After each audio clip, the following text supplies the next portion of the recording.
اللہ الرحمن الرحیم۔ حضرت سیدنا ابو ہریرہ رضی اللہ تعالی عنہ سے روایت ہے، رسول اللہ صلی اللہ علیہ وسلم نے فرمایا ایمان بدع و سبعون شعبہ، ایمان کی 70 سے کچھ زیادہ شاخیں ہیں،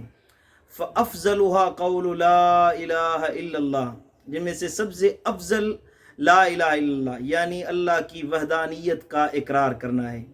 وَأَدْنَاهَا اماطۃ الْأَذَىٰ عَنِ الطریق،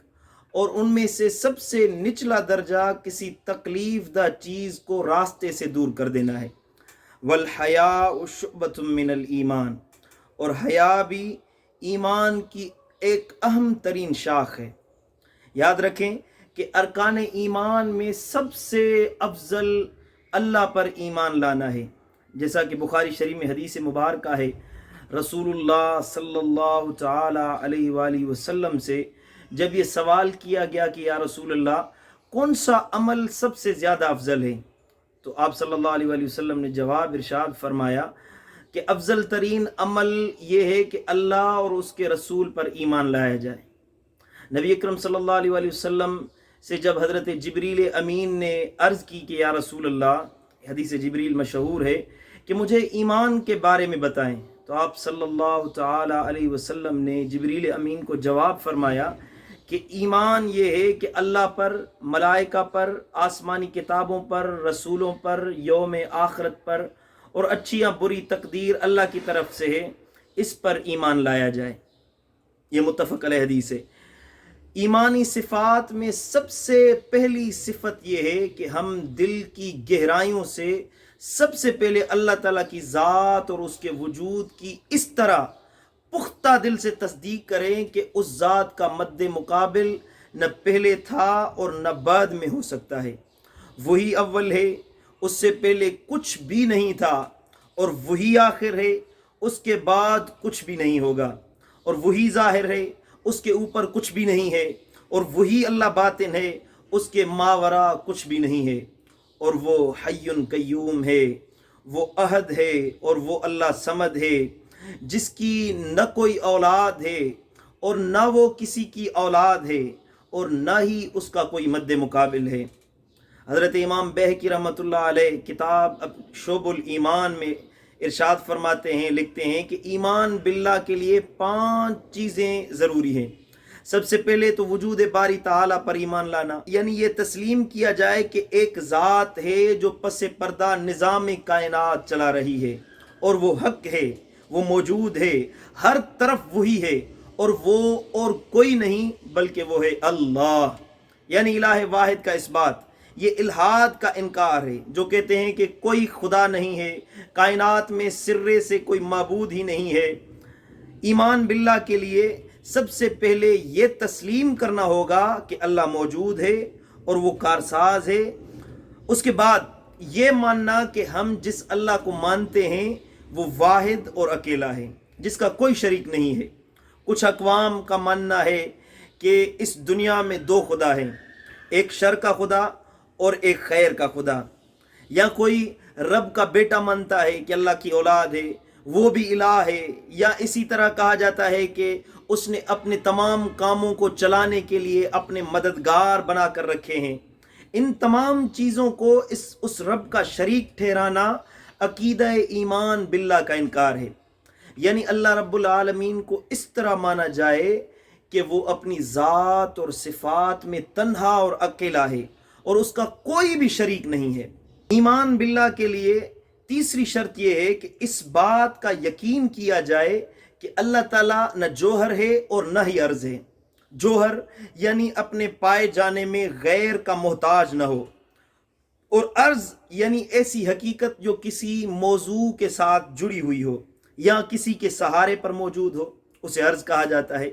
یعنی اللہ کو ایسا نہ مانا جائے کہ اس کے لیے کوئی تمثیل تلاش کرنے کا موقع مل جائے، مثال دی جائے، کیونکہ کچھ لوگوں نے یہ گمان کرنا شروع کر دیا کہ وہ اللہ جوہر ہے، پھر انہوں نے کیا کیا کہ اس بے نیاز اللہ تعالیٰ کے لیے مخلوق کی طرح جسم مان لیا۔ کسی نے اس ذات قدیم کے لیے صفات حادث پر دلائل پیش کرنا شروع کر دیے۔ کسی نے کہا کہ وہ عرش پر بیٹھا ہوا ہے، اس طرح جیسے کوئی بادشاہ اپنے تخت پر بیٹھا رہتا ہے، اور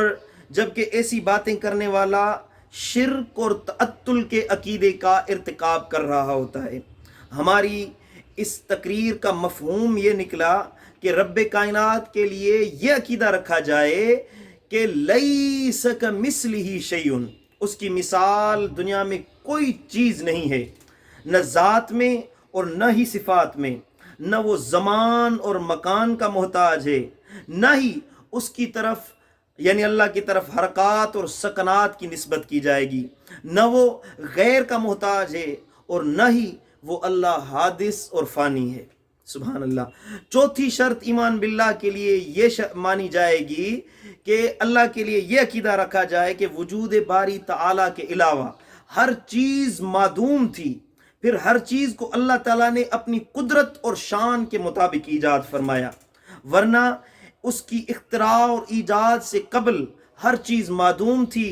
اس طرح یہ بات واضح اور پختہ ہو جاتی ہے کہ اللہ کے سوا ہر چیز مخلوق ہے۔ اب کوئی یہ گمان کرنے لگے کہ ہر تخلیق کا کوئی خالق ہے اور ہر لاحق کو کسی سابق کی ضرورت ہوتی ہے اور ہر معلول کی کوئی نہ کوئی علت ہوتی ہے، تو پھر علت کی علت کیا ہے؟ اللہ کا معاذ اللہ خالق کون ہے؟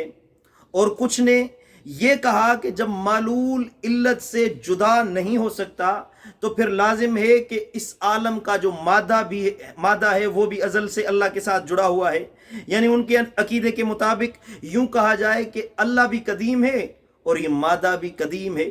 اور معاذ اللہ ان کا علت اور معلول کا تعلق ہے، یہ ایک دوسرے سے الگ نہیں ہو سکتے، علیاذ باللہ۔ دراصل یہ عقیدہ فاسد عقیدہ ہے۔ ایمان باللہ کے لیے شرط یہ ہے کہ اس بات پر یقین کیا جائے کہ تمام جہان کی طرح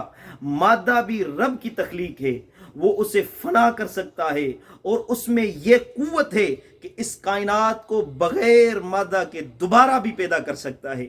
اور وہ اپنے ارادے اور اختیار کے ساتھ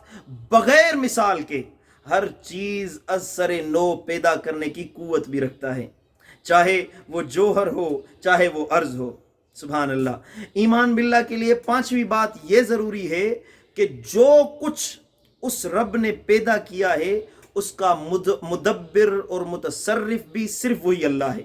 یہ نظریہ باطل ہے کہ یہ کائنات طبعی طور پر چل رہی ہے خود بخود، یا کچھ لوگ کہتے ہیں کہ